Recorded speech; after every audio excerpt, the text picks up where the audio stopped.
नमस्कार दोस्तों, लोकसभा चुनाव 2024 के ताजा सर्वे ओपिनियन पोल में आप सभी का स्वागत है। दोस्तों, लोकसभा चुनाव में अब की बार किसकी सरकार बनने जा रही है, आखिरकार कौन बनेगा देश का अगला प्रधानमंत्री, इसी पर दोस्तों हम आज बात करने वाले हैं। लेकिन दोस्तों, उसे जानने से पहले अगर आपने हमारे चैनल को सब्सक्राइब नहीं किया तो हमारे चैनल को सब्सक्राइब कर दे, ताकि आपको ऐसी बड़ी खबर की जानकारी आपको यहाँ पर मिल जाए। तो दोस्तों, पहले हम बात कर लेते हैं यहाँ पर केरल राज्य की यहाँ पर 20 लोकसभा सीटें हैं। 20 में से यहाँ पर 20 की 20 सीटें कांग्रेस पार्टी के खाते में जाने का अनुमान लगाया जा रहा है। वही दोस्तों बात कर ले यहाँ पर उड़ीसा की 21 लोकसभा सीटों की, तो यहाँ पर उड़ीसा की 21 लोकसभा सीटों में से बीजेपी के खाते में यहाँ पर 6 सीट जाने का अनुमान लगाया जा रहा है। तो वहीं कांग्रेस पार्टी के खाते में यहाँ पर 4 सीट जाने का अनुमान लगाया जा रहा है और अदर के खाते में यहाँ पर 11 सीट है। वही दोस्तों बात कर ले यहाँ पर आंध्र प्रदेश की 25 लोकसभा सीटों के, आंध्र प्रदेश की 25 लोकसभा सीटों में से बीजेपी के खाते में यहाँ पर 5 सीट जाने का अनुमान लगाया जा रहा है। तो वहीं कांग्रेस पार्टी के खाते में भी यहाँ पर 5 सीट जाने का अनुमान लगाया जा रहा है और अदर के खाते में यहाँ पर 15 सीट है। वही दोस्तों हम लोकसभा की कुल 66 सीटों के बारे में बात कर चुके और यहाँ पर 66 सीटों में से बीजेपी के खाते में यहाँ पर टोटल 11 सीट जा चुकी है। तो वहीं कांग्रेस पार्टी के खाते में यहाँ पर 29 सीट जा चुकी है और अदर के खाते में यहाँ पर 26 सीट जा चुकी है। वही दोस्तों हम बात कर ले यहाँ पर राजस्थान की 25 लोकसभा सीटों, यहाँ पर राजस्थान की 25 लोकसभा सीटों में से बीजेपी के खाते में यहाँ पर 12 सीट जाने का अनुमान लगाया जा रहा है। तो वहीं कांग्रेस पार्टी के खाते में यहाँ पर 13 सीट जाने का अनुमान लगाया जा रहा है और अदर के खाते में यहाँ पर 0 सीट है। वही दोस्तों हम बात कर ले यहाँ पर दिल्ली की 7 लोकसभा सीटों, यहाँ पर दिल्ली की 7 लोकसभा सीटों में से बीजेपी के खाते में यहाँ पर 2 सीट जाने का अनुमान लगाया जा रहा है। तो वहीं कांग्रेस पार्टी के खाते में यहाँ पर 5 सीट जाने का अनुमान लगाया जा रहा है और अदर के खाते में यहाँ पर 0 सीट है। वही दोस्तों हम बात कर ले यहाँ पर हरियाणा की 10 लोकसभा सीटों, यहाँ पर हरियाणा की 10 लोकसभा सीटों में से बीजेपी के खाते में यहाँ पर 4 सीट जाने का अनुमान लगाया जा रहा है। तो वहीं कांग्रेस पार्टी के खाते में यहाँ पर 6 सीट जाने का अनुमान लगाया जा रहा है और अदर के खाते में यहाँ पर 0 सीट है। वही दोस्तों हम बात कर ले यहाँ पर छत्तीसगढ़ की 11 लोकसभा सीटों, यहाँ पर छत्तीसगढ़ की 11 लोकसभा सीटों में से बीजेपी के खाते में यहाँ पर 6 सीट जाने का अनुमान लगाया जा रहा है। तो वहीं कांग्रेस पार्टी के खाते में यहाँ पर 5 सीट जाने का अनुमान लगाया जा रहा है और अदर के खाते में यहाँ पर 0 सीट है। वही दोस्तों हम लोकसभा की कुल 119 सीटों के बारे में बात कर चुके हैं। यहाँ पर 119 सीटों में से बीजेपी के खाते में यहाँ पर कुल 35 सीट जा चुकी है। तो वहीं कांग्रेस पार्टी के खाते में यहाँ पर 58 सीट जा चुकी है और अदर के खाते में यहाँ पर 26 सीट है। वही दोस्तों हम बात कर ले यहाँ पर हिमाचल प्रदेश की 4 लोकसभा सीटों, यहाँ पर हिमाचल प्रदेश की 4 लोकसभा सीटों में से बीजेपी और कांग्रेस पार्टी यहाँ पर दोनों पार्टी के खाते में यहाँ पर 2-2 सीट जाने का अनुमान लगाया जा रहा है और अदर के खाते में यहाँ पर 0 सीट है। वही दोस्तों हम बात कर ले यहाँ पर जम्मू कश्मीर की 6 लोकसभा सीटों की, तो यहाँ पर जम्मू कश्मीर की 6 लोकसभा सीटों में से 6 की 6 सीट यहाँ पर अब की बार कांग्रेस पार्टी के खाते में जाने का अनुमान लगाया जा रहा है। वही दोस्तों हम बात कर रहे हैं यहाँ पर झारखंड की 14 लोकसभा सीटों, यहाँ पर झारखंड की 14 लोकसभा सीटों में से बीजेपी के खाते में यहाँ पर 5 सीट जाने का अनुमान लगाया जा रहा है। तो वही कांग्रेस पार्टी के खाते में यहाँ पर 9 सीट जाने का अनुमान लगाया जा रहा है और अदर के खाते में यहाँ पर 0 सीट है। वही दोस्तों हम लोकसभा की कुल 145 सीटों के बारे में बात कर चुके हैं। यहाँ पर 145 सीटों में से बीजेपी के खाते में यहाँ पर कुल 44 सीट जा चुकी है। तो वही कांग्रेस पार्टी के खाते में यहाँ पर 75 सीट जा चुकी है और अदर के खाते में यहाँ पर 26 सीट है। वही दोस्तों हम बात कर ले यहाँ पर असम की 14 लोकसभा सीटों, यहाँ पर असम की 14 लोकसभा सीटों में से बीजेपी के खाते में यहाँ पर 5 सीट जाने का अनुमान लगाया जा रहा है। तो वहीं कांग्रेस पार्टी के खाते में यहाँ पर 7 सीट जाने का अनुमान लगाया जा रहा है और यहाँ पर अदर के खाते में भी 2 सीट जाने का अनुमान लगाया जा रहा है। वही दोस्तों हम बात कर ले यहाँ पर गोवा की 2 लोकसभा सीटों, यहाँ पर गोवा की 2 लोकसभा सीटों में से बीजेपी और कांग्रेस पार्टी दोनों पार्टी के खाते में यहाँ पर 1-1 सीट जाने का अनुमान लगाया जा रहा है। वही दोस्तों हम बात कर ले यहाँ पर मेघालय की 2 लोकसभा सीटों, यहाँ पर मेघालय की 2 लोकसभा सीटों में से 2 की 2 सीट यहाँ पर बीजेपी के खाते में जाने का अनुमान लगाया जा रहा है। वही दोस्तों हम बात कर ले यहाँ पर तेलंगाना की 17 लोकसभा सीटों, यहाँ पर तेलंगाना की 17 लोकसभा सीटों में से बीजेपी के खाते में यहाँ पर 2 सीट जाने का अनुमान लगाया जा रहा है। तो वही कांग्रेस पार्टी के खाते में यहाँ पर 12 सीट जाने का अनुमान लगाया जा रहा है और अदर के खाते में यहाँ पर 3 सीट है। वही दोस्तों हम लोकसभा की कुल 180 सीटों के बारे में बात कर चुके हैं और यहाँ पर 180 सीटों में से बीजेपी के खाते में यहाँ पर कुल 54 सीट जा चुकी है। तो वही कांग्रेस पार्टी के खाते में यहाँ पर कुल 95 सीट जा चुकी है और अदर के खाते में यहाँ पर 31 सीट है। वही दोस्तों हम बात कर ले यहाँ पर गुजरात की 26 लोकसभा सीटों, यहाँ पर गुजरात की 26 लोकसभा सीटों में से बीजेपी के खाते में यहाँ पर 20 सीट जाने का अनुमान लगाया जा रहा है। तो वही कांग्रेस पार्टी के खाते में यहाँ पर 6 सीट जाने का अनुमान लगाया जा रहा है और अदर के खाते में यहाँ पर 0 सीट है। वही दोस्तों हम बात कर ले यहाँ पर त्रिपुरा की 2 लोकसभा सीटों, यहाँ पर त्रिपुरा की 2 लोकसभा सीटों में से 2 की 2 सीट यहाँ पर बीजेपी के खाते में जाने का अनुमान लगाया जा रहा है। वही दोस्तों हम बात कर ले यहाँ पर कर्नाटक की 28 लोकसभा सीटों, यहाँ पर कर्नाटक की 28 लोकसभा सीटों में से बीजेपी के खाते में यहाँ पर 12 सीट जाने का अनुमान लगाया जा रहा है। तो वही कांग्रेस पार्टी के खाते में यहाँ पर 16 सीट जाने का अनुमान लगाया जा रहा है और अदर के खाते में यहाँ पर 0 सीट है। वही दोस्तों हम बात कर ले यहाँ पर मणिपुर की 2 लोकसभा सीटों, यहाँ पर मणिपुर की 2 लोकसभा सीटों में से 2 की 2 सीट यहाँ पर कांग्रेस पार्टी के खाते में जाने का अनुमान लगाया जा रहा है। वही दोस्तों हम बात कर ले यहाँ पर मध्य प्रदेश की 29 लोकसभा सीटों, यहाँ पर मध्य प्रदेश की 29 लोकसभा सीटों में से बीजेपी के खाते में यहाँ पर 19 सीट जाने का अनुमान लगाया जा रहा है। तो वही कांग्रेस पार्टी के खाते में यहाँ पर 10 सीट जाने का अनुमान लगाया जा रहा है और अदर के खाते में यहाँ पर 0 सीट है। वही दोस्तों बात कर ले यहाँ पर तमिलनाडु की 39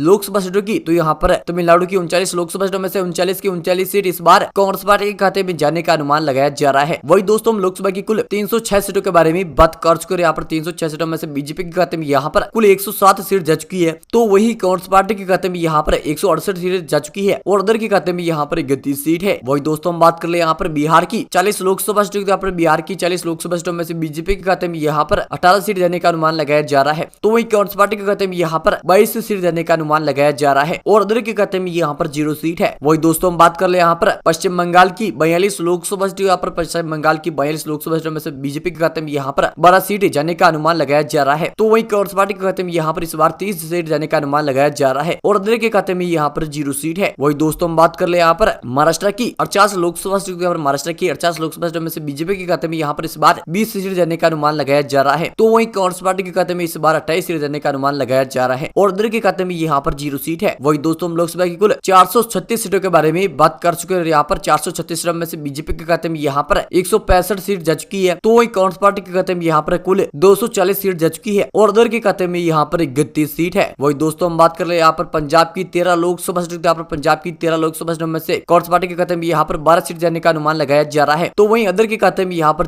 1 सीट जाने का अनुमान लगाया जा रहा है और यहाँ पर बीजेपी के खाते में इस बार 0 सीट जाने का अनुमान लगाया जा रहा है। वही दोस्तों हम बात कर ले यहाँ पर उत्तराखंड की 5 लोकसभा सीटों, यहाँ पर उत्तराखंड की 5 लोकसभा सीटों में से बीजेपी के खाते में यहाँ पर 3 सीट जाने का अनुमान लगाया जा रहा है, तो वहीं कांग्रेस पार्टी के खाते में यहाँ पर 2 सीट जाने का अनुमान लगाया जा रहा है और अदर के खाते में यहाँ पर 0 सीट है। वही दोस्तों हम बात कर ले यहाँ पर नागालैंड की 1 लोकसभा सीट की, तो यहाँ पर ये सीट बीजेपी के खाते में जाने का अनुमान लगाया जा रहा है। वही दोस्तों हम बात कर ले यहाँ पर सिक्किम लोकसभा सीट की, तो यहाँ पर ये सीट बीजेपी के खाते में जाने का अनुमान लगाया जा रहा है। वही हम बात कर ले यहाँ पर मिजोरम लोकसभा सीट की, तो यहाँ पर ये सीट कांग्रेस पार्टी के खाते में जाने का अनुमान लगाया जा रहा है। वही दोस्तों हम लोकसभा की कुल 457 सीटों के बारे में बात कर चुके हैं। यहाँ पर 457 सीटों में से बीजेपी के खाते में यहाँ पर 170 सीट जाने का अनुमान लगाया जा रहा है, तो वही कांग्रेस पार्टी के खाते में यहाँ पर कुल 255 सीट जाने का अनुमान लगाया जा रहा है और उधर के खाते में यहाँ पर 32 सीट है। वही दोस्तों हम बात कर ले यहाँ पर उत्तर प्रदेश की 80 लोकसभा सीटों, यहाँ पर उत्तर प्रदेश की 80 लोकसभा सीटों में से बीजेपी के खाते में यहाँ पर 41 सीट जाने का अनुमान लगाया जा रहा है, तो वही कांग्रेस पार्टी के खाते में यहाँ पर 38 सीट जाने का अनुमान लगाया जा रहा है और उधर के खाते में यहाँ पर 1 सीट जाने का अनुमान लगाया जा रहा है। दोस्तों वही दोस्तों हम लोकसभा की कुल 537 सीटों के बारे में बात कर चुके हैं। यहाँ पर 537 सीटों में से बीजेपी के खाते में यहाँ पर कुल 211 सीटों का जाने का अनुमान लगाया जा रहा है, तो वही कांग्रेस पार्टी के खाते में यहाँ पर कुल 293 सीटों का जाने का अनुमान लगाया जा रहा है और उधर के खाते में यहाँ पर 33 सीट है। वही दोस्तों हम बात कर ले यहाँ पर दादर नगर की 1 लोकसभा सीट की, तो यहाँ पर ये सीट बीजेपी के खाते में जाने का अनुमान लगाया जा रहा है। वही दोस्तों हम बात कर ले यहाँ पर लद्दाख लोकसभा सीट की, तो यहाँ पर ये सीट बीजेपी के खाते में जाने का अनुमान लगाया जा रहा है। वही दोस्तों हम बात कर ले यहाँ पर पुडुचेरी की 1 लोकसभा सीट की, तो यहाँ पर ये सीट बीजेपी के खाते में जाने का अनुमान लगाया जा रहा है। वही दोस्तों हम बात कर ले यहाँ पर अंडमान निकोबार लोकसभा सीट की, तो यहाँ पर ये सीट कांग्रेस पार्टी के खाते में जाने का अनुमान लगाया जा रहा है। वही दोस्तों हम बात कर ले यहाँ पर चंडीगढ़ लोकसभा सीट की, तो यहाँ पर ये सीट कांग्रेस पार्टी के खाते में जाने का अनुमान लगाया जा रहा है। वही दोस्तों हम बात कर ले यहाँ पर final Lok Sabha seat Lakshadweep Lok Sabha seat, तो यहाँ पर ये सीट कांग्रेस पार्टी के खाते में जाने का अनुमान लगाया जा रहा है। वही दोस्तों हम लोकसभा की कुल 543 सीटों के बारे में बात कर चुके हैं। यहाँ पर 543 सीटों में से बीजेपी के खाते में यहाँ पर कुल 214 सीटों का जाने का अनुमान लगाया जा रहा है, तो वही कांग्रेस पार्टी के खाते में यहाँ पर 296 सीट जाने का अनुमान लगाया जा रहा है और उधर के खाते में यहाँ पर 33 सीट है। दोस्तों हमारे लोकसभा सर्वे पर आपकी क्या राय है हमें कमेंट करें और अभी तक आपने हमारे चैनल को सब्सक्राइब नहीं किया तो हमारे चैनल को सब्सक्राइब करना ना भूले।